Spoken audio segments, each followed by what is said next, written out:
Барлықтарыңызға сәлем достар. Бүгін сіздерге өте оңай, жеңіл пирогтың рецептімен бөлісемін. Мен бұл пирогты көбінесе бесік шайға дайындаймын. Ал ондай болса бастайық. Ең бірінші біздерге осы қажетті ингредиенттер керек болады, және де мен төмендегі описаниеге жазып қалдырамын. Сол жерден көре аласыздар.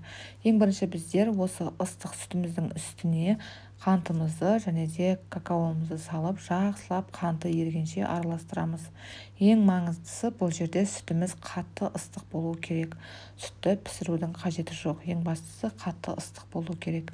Енді міне осылай жақсылап араластырып аламыз, қанты ерігенше.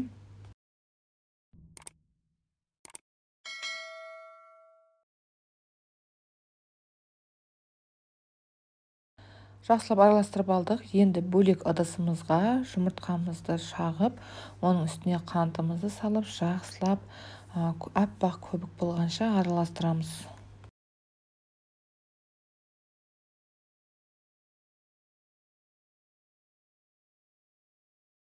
Достар, менің каналымды қолдап, барынша жақын туыстарыңызбен бөліссеңіздер, менің каналыма тіркеліп, қоңыраушаны міндетті түрде басып қойыңыздар.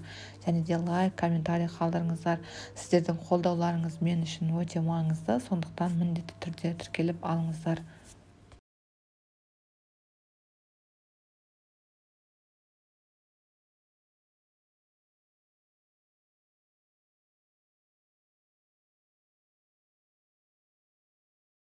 Жұмыртқалы массамыз дайын болды. Енді оның үстіне какаолы массамызды құйып, жақсылап тағы бір араластырамыз.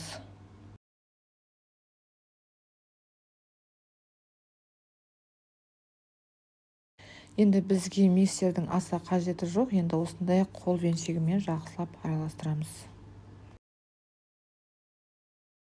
Енді бұл массамызға ұнымызды саламыз. Ұнымыздың ішінде мен міндетті түрде қопсытқышты салып аламын. Қопсытқышты салуды ұмытпаңыздар. Енді осындай бөліктерге бөліп, ұнымызды жақсылап араластырамыз. Ұнымыз біркелкі масса болғаннан кейін оның үстіне сұйық майымызды құямыз. Сұйық майымызды да жақсылап осылай араластырамыз. Пешімізді алдын ала қыздырып қойыңыздар. Міндетті түрде қызып тұрған пеш болу керек. Және де қалаған формаңызға салып пісіре аласыздар. Әркім қалауынша домалақ үйде қандай форма бар, сондай формаға салып пісірсеңіздер болады. Енді мен диаметрі 26-лық формаға салып алдым. Енді пешімізде пісіріп аламыз. Пирогымыз дайын, үсті қоп-құрғақ әдемі болып шықты.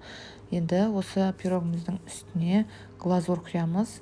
Міндетті түрде шоколадтың үстіне сұйық майды құйып, қысқа толқынды пеште немесе әркім қалауынша осылай ертіп алып, пирогымыздың үстіне әдемілеп сәндеп құямыз.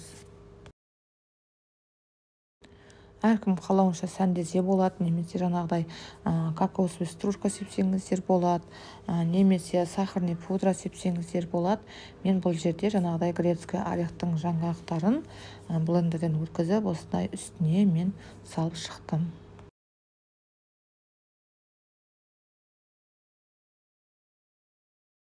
Сіздерге де пісіріп көруге кеңес беремін. Өте оңай, тез дайындалатын пирог. Бестік шайға міндетті түрде пісіріп көріңіздер, немесе үйіңізге қонақ келетін күндері осылай осы пирогты пісіріп берсеңіздер, міндетті түрде ұнайды. Өте жұмсақ пирог.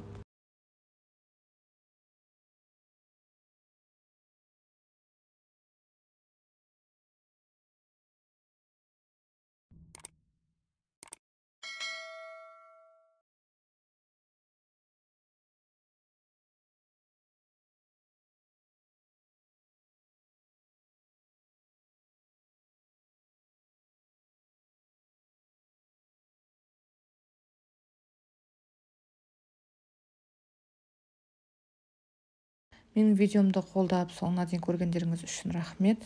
Міндетті түрде осы пирогты пісіріп көруге кеңес беремін. Және де келесі видеомда кездескенше сау саламат болыңыздар.